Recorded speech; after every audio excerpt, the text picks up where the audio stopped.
the campaign against drugs in the Philippines will continue, and it will be relentless. And I will not count the dead bodies. I will just say, continue to destroy the drug apparatus. If you do not do it, it will destroy our country. Make your choice.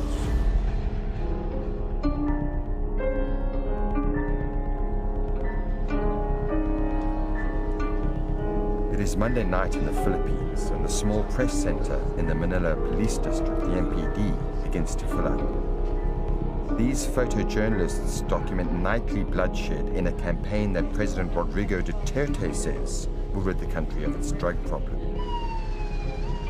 Since Duterte came to office, more than 1,000 Filipinos have been killed a month. The current death toll is around 7,700. 2 out of every 3 victims aren't killed by police, but by vigilantes. Tonight at the MPD, it takes a while.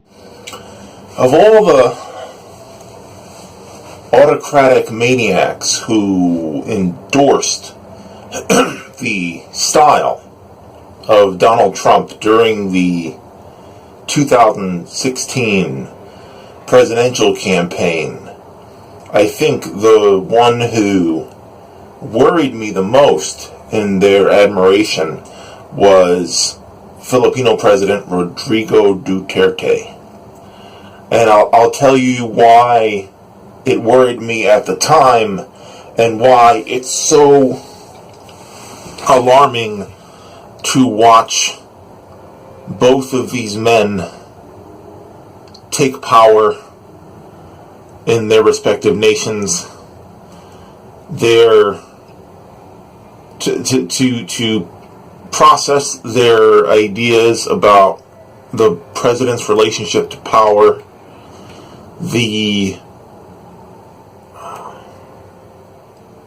especially in the case of Duterte, the use of paramilitary tactics to deal with political enemies. I think that's the big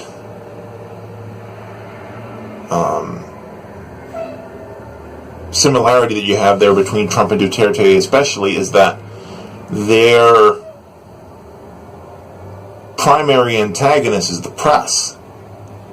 Very explicitly so.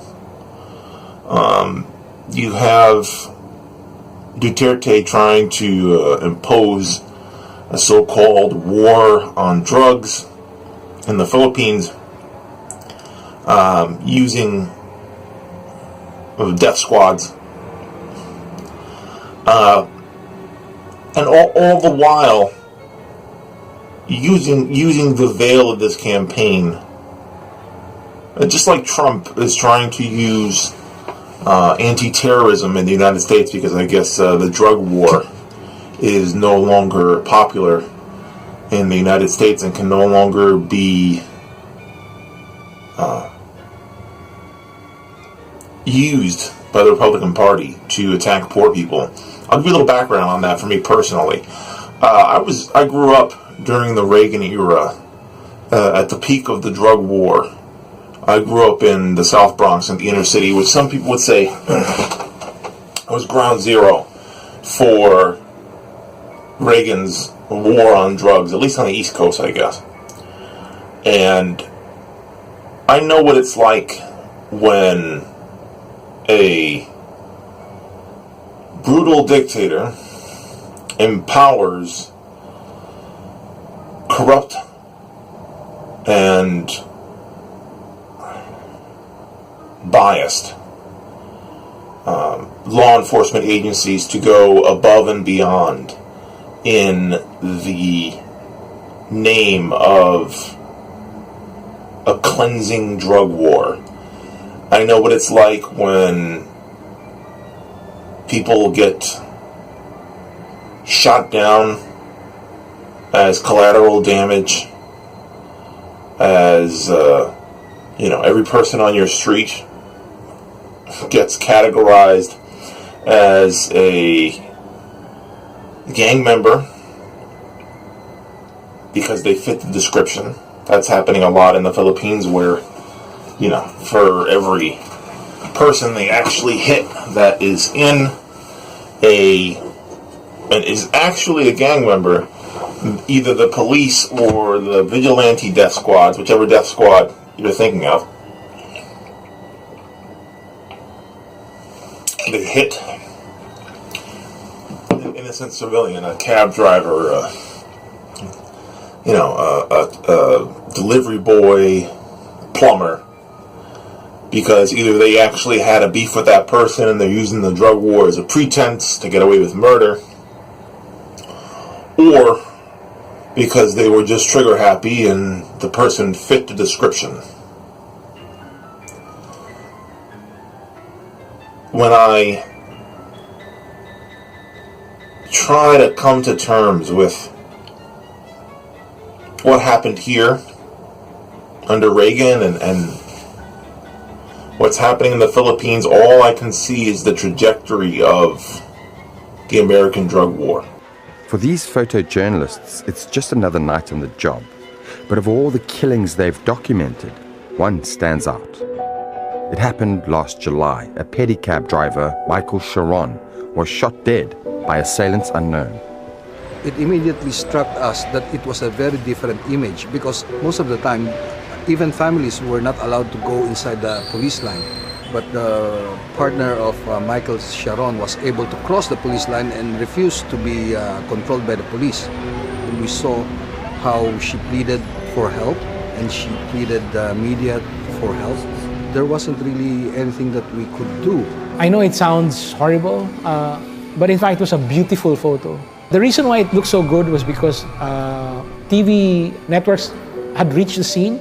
Their OB vans had, the floodlights are on. So the camera lighting actually made the contrast stand out. And, you know, it was the man who was killed and his wife, you know, cradling him. So classic, you know, I mean, thousands of years of art, you know, have taught us. And that's a classic scene. The way the elements came together, it was a no-brainer for the front page. And we played it up. And, you know, we got a lot of criticism. Tapos nandiyan ka, nakabulagtad. And you are portrayed in a broadsheet na parang Mother Mary cradling the dead cadaver of Jesus Christ. Ayan yung mga yan eh. Magdadramahan tayo dito. Why did it move President Duerte so much? One, we're a very Catholic country, and that photo looked like the Pietá, like the Virgin Mary, who is much revered in the Philippines. I think the president thought that it was staged.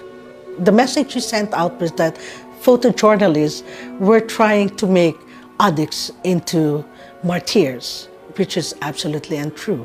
The truth coming out from the lens of this one photojournalist was very inconvenient for the president. But that's the way it is. People are gunned down. Women, mothers, daughters, wives come out, scream and cry, begging for help. And that's the truth of life in this country. That image has been taken advantage of by so many media networks. You might be looking at it on a different perspective, as we do, right? We are law enforcers. What they see is murder. But if you will see the effect of this on the part of our peace and order now. They're not even bothering with mass incarcerations. I guess the U.S. Constitution forced the death squads in this country to be more merciful, because they couldn't just take us out in the street and execute us. They had to imprison everyone and do us out that way. That's what's holding Trump back. At the moment, Trump is being held back by the courts, held back by the Constitution, and relatively held in check by the media. As much as he hates them and tries to mute them of access, he has not robbed them of the most important thing, which is public confidence. And you may hear a lot of whining on the internet about how the American people don't trust the free press anymore. But I guarantee you the average person, not... I think that we get stuck in these internet bubbles sometimes, and we think that because we consume so much from the internet that the average person still buys paper newspapers. Paper newspapers. Old media is still very mainstream in the United States. The average person still gets most of their information from CNN or even broadcast news. And broadcast news, I'll give credit to broadcast news. You are more likely to get a just the facts rendering of an event from broadcast news than you would get from cable news. Cable news has more of an onus on them of monetizing news stories, and since they're giving you the news all day long, they have to kind of spice it up in a way that a 30-minute evening news program doesn't necessarily have to. And even with Fox, which is the most biased of the mainstream press outlets, you don't quite get the Roger Ailes style propaganda on your local, even though they have, since the Obama administration, they have implemented more oversight on those smaller stations. You will probably do better getting information from your local news station than from one of the national news providers. But even Fox doesn't seem to be capable of fudging the truth to Donald Trump's liking. And I think this was happening in the Philippines, is that even outlets that seem to favor what Duterte is doing as he escalates his war on drugs, that becomes harder to sustain. So that's where the media vilification comes in. If you can't get any media on your side, then you just do these kind of mass vilifications. I know that previous Republican presidents had gotten away with this whole liberal press vilification thing, and a lot of that's been a talking point in the Republican Party for a long time, dating back to Richard Nixon. This kind of idea that the press is conspiring and biased by their liberal values against a well-meaning. It's funny because Nixon was the father of the drug war. And the parallels between Nixon, Trump, and Duterte are chilling when you really think about who these people are and how they govern these fascists, right? Because Nixon would have an enemies list, just like Trump does. He would have a bunch of journalists that he would shit list, and there was a lot of evidence that Nixon used the FBI in a similar way that Duterte did to order assassinations of activists like the Black Panther, Fred Hampton, for example. The Philippines may have something to do with it. Journalism here comes with risks. In 2009, 57 people were murdered, 32 of them journalists, in a politically motivated attack in the province of Maguindanao. No one has been convicted in the case, and according to media rights groups, that's typical, because in the Philippines, 90% of the media killings since 1992 remain unsolved. This past December, a newspaper publisher, Larry Kay, was shot dead in what looks to have been a vigilante killing. Kay had recently written a column accusing local authorities of negligence in a drug case. No arrests have been made. There is little indication that the situation will improve under Duterte. Just before taking office last year, he said that journalists are not exempt from assassination and that those who had been killed were probably guilty of something. So for the journalists covering the story, there is a legitimate concern that their work could get them killed. I don't see President Duterte destroying the culture of impunity. If anything else, I see him strengthening this culture. The whole atmosphere created by President Duterte allows anybody to ride on his vilification campaign so that it will be all too easy to muddle the truth, make it all the more harder to find out who or what is killing journalists, because the entire political landscape is so toxic. The environment for our work is so much more hostile now. You have a lot of maybe supporters of the president who pounce on you if you make the slightest mistake. Even if you don't make a mistake, they will accuse you of a systematic bias against the president. So you get a lot of these very hostile comments. There is an attempt to deflect the blame back on the journalist. So our worry, my main worry, is the online abuse going offline. In this modern media environment, you have two prongs, which are part of any fascist takeover of a society, which I think people are not paying enough attention to. People are up on what Trump is doing, and I think that the people are up in the Philippines on what Duterte is doing, even if it's more so the press.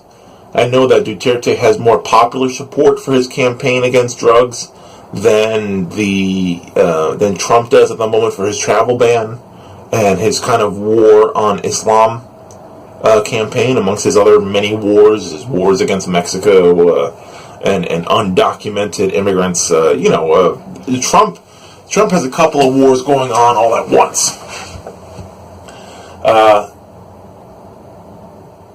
In America, people are not making the connection between Trump's values, Trump's rhetoric, and the